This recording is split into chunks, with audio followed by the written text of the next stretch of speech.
Part 1. Read this text correctly. You don't have to be French to enjoy a decent red wine. Charles Jocelyn de Groot used to tell his foreign guests whenever he entertained them in Paris. But you do have to be French to recognize wine, he would add with a laugh. After a lifetime in the French diplomatic corps, the Count de Groot lived with his wife in an elegant townhouse on Quai Voltaire.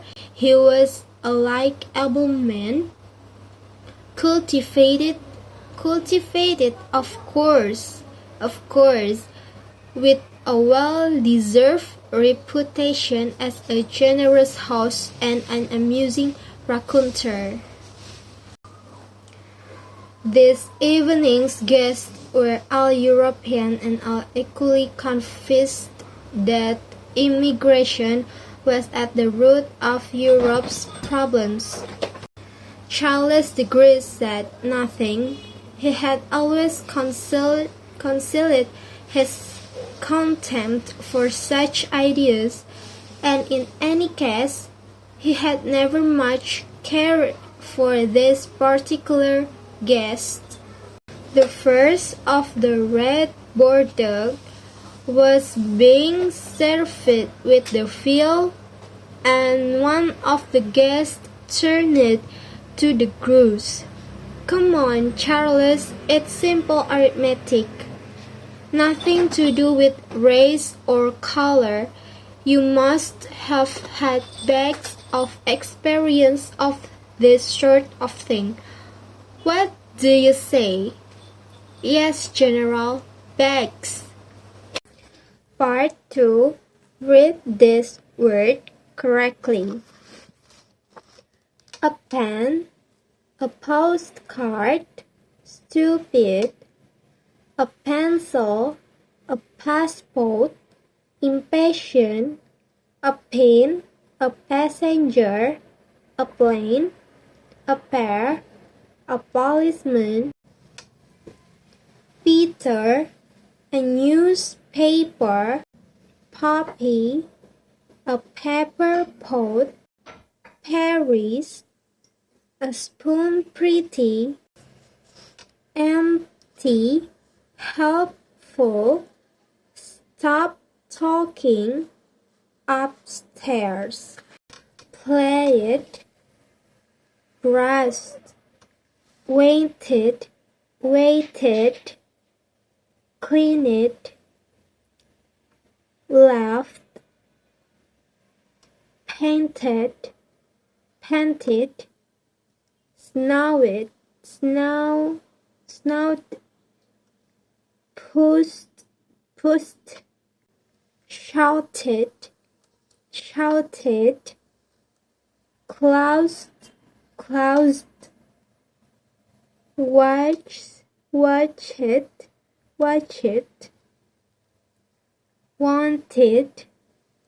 filed, danced, landed, studied, walked, departed. Part 3. Read and compare between two words. Pin, bin, pen, ben, pear, bear, cap, cab, pop, pub, puppy, Bobby. Door, door, tart, dart, cart, right, train, drain, trunk, drunk.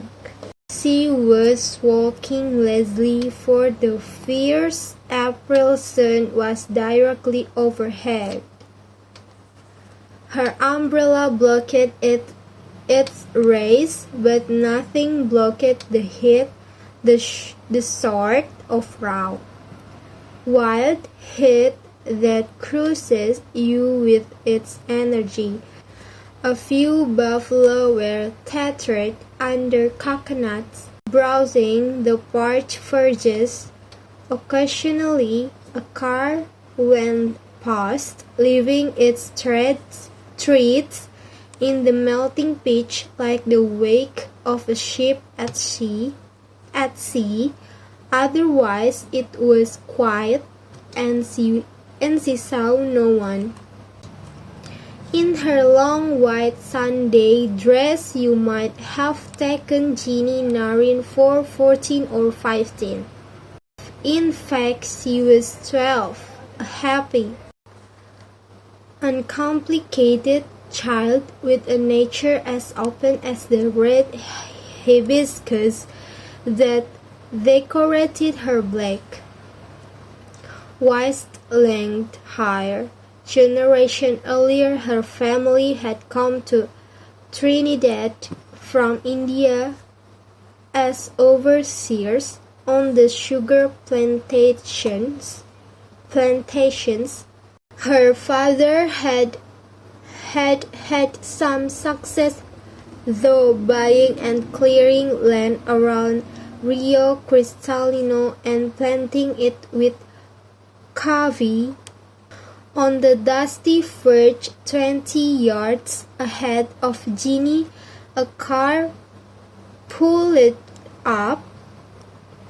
She had noticed it cruise by once before, but she did not recognize it and could not make out the driver though its dark windows, themselves as black as its gleaming paintwork. As he walked past it, the driver's glass started to open. "Hello, Jeannie," she heard behind her. She paused and turned it. A slight color rose beneath her dusky skin. Rafi Kirjani was tall and lean, and always well dressed. His black eyes and large white teeth flashed in the sunlight as he spoke. Everyone in Rio Cristalino knew Rafi. Jeannie often heard her unmarried sisters talk ruefully of him, of how, if only their father were alive and they still had land, one of them might marry him, and then they would squabble over who it might be and laughed at Jeannie because she was too simple for any man to want. "How do you know my name, Rafi?" she asked with a thrill. "How do you know mine? Everyone knows your name. You are Mr. Kirjani's son." "Right. And where are you going, Jeannie?" She hesitated and looked down at the ground again. "To chapel," she said with a faint smile. "But Jeannie, good Hindus go to the temple." His rich, cultured voice was gently mocking as he added with a laugh, "Or maybe the temple pandits aren't you taste in color." She blushed more deeply at the reference to Father Olivier. She did not know how to reply. It was true that she liked the young French priest, with his funny accent and blue eyes, but she had been going to the Catholic chapel for months before he arrived. She loved its cheerful hymns and its simple creed of one God, so different from those miserable Hindu gods who squabbled with each other like her sister at home. But added to that, the vulgarity of Ravi's remark bewildered her because his family were known for their breeding. People always said that Ravi would be a man of honor like his father. Ravi looked suddenly grave. His dark skin seemed even darker. It may be that he regretted his words. Possibly he saw the confusion in Ginny's wide brown eyes. In any case, he did not wait for an answer. "Can I offer you a lift to chapel in my 21st birthday present?" he asked, putting his sunglasses back on. She noticed how thick their frames were. Real gold, she thought, like the big fat watch on his wrist. "It's a Mercedes from Papa. Do you like it?" he added nonchalantly. From the shade of her umbrella, Ginny peered up at a small lawn colt that hung motionless above them. The sun was beating down mercilessly, and there was an urge in the air, and an overpowering sense of growth. With a handkerchief, she wiped the sweat from her forehead. Ravi gave a tug at his collar. It's air conditioned, Ginny, and you won't be late for chapel," he continued, reading her mind.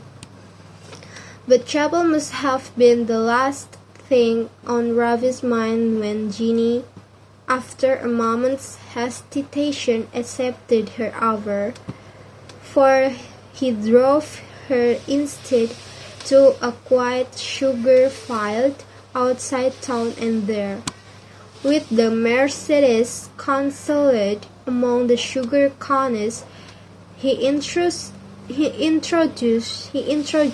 himself into her.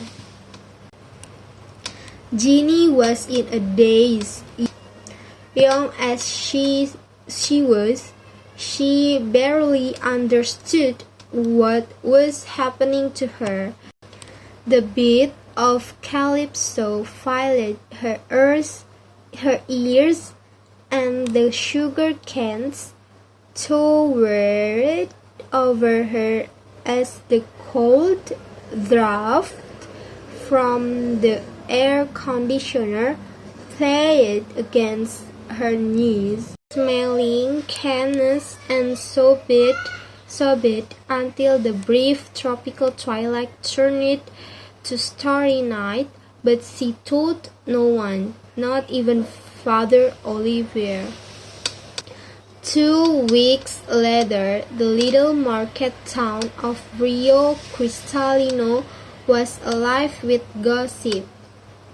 Ravi Kirjani had been promised the hand of Sunita Morpolani.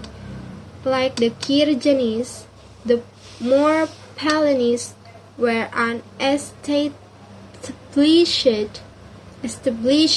Indian family, one of the wealthiest in the Caribbean. But while the Kirjanis were diplomats, the Morpolanis were a commercial family. They had made their fortune in retailing long before the collapse in oil price had emptied their customers' pockets. and now more Balinese stores were scattered throughout Trinidad and some of the other islands. Prudently, they had diversified into banking and insurance, and as a result, their influence was felt at the highest level. It was an benevolent influence, of course, never abuse it, for people always said the more Balinese were a respectable family, and well above reproach. Their had houses in Port of Spain, Tobago, and Barbados, as well as in England and India, but their main residence was a magnificent, sprawling, colonial styles mansion just to the north of Rio Cristalino. The arranged marriage would be the social event of the following year. When Jeannie heard of Rafi's engagement, the loathing she had conceived for him grew into a sort of numbed hatred. She was soon haunted by a longing to repay the heartless, arrogant brute. She would give anything to humiliate him, to see that leering, conceited grin whip from his face, but outwardly she was unmoved. On weekdays she went to school, and on Sundays she went still to Father Olivier's afternoon service. "Girl, you sure does have a lot of confess that to that widdy," her mother would say to her each time she came home late from chapel.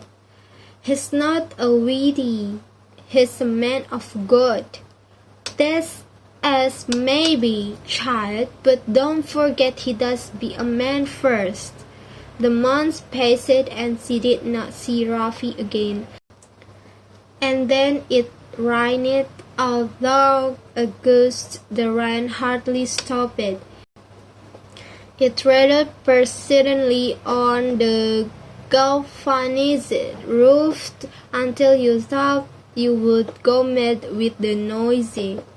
And if it stopped, the air was as sticky as treacle, and you prayed for it to rain again. Then one day in October, towards the end of the wet season, when Jeannie's family were celebrating her only brother's 18th birthday,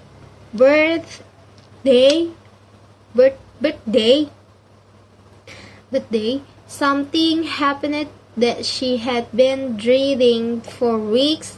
She was lying in the hammock on the balcony playing with her 6-year-old nephew, Penny. Suddenly Penny cried, "Oh, Jeannie, why are you so fat?" Throughout the little farmhouse, all celebration stopped. On the balcony, curious eyes were turned upon Jeannie, and you could see what the boy meant. "God have mercy on you, Virginia. Watch the shape of your belly," cried Mrs. Narin, exploding with indignation and pulling her daughter indoors, away from the prying neighbors' ears.